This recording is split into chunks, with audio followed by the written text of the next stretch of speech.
Ano English sa ngipin? Teeth. Ano English sa mansanas? Apple. Ano English sa kabayo? Horse. Ano English sa aso? Dog. Ang galing! Pitikin mo si Negi. Pitikin mo. Pitik. Madami. Malakas. Galit. Malakas.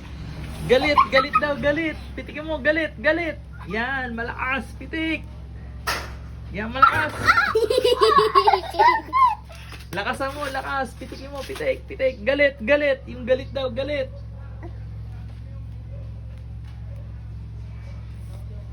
Malakas. Pitik.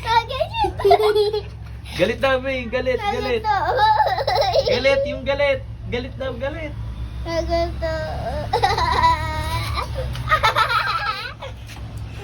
Malakas, B, malakas. Galit, todo.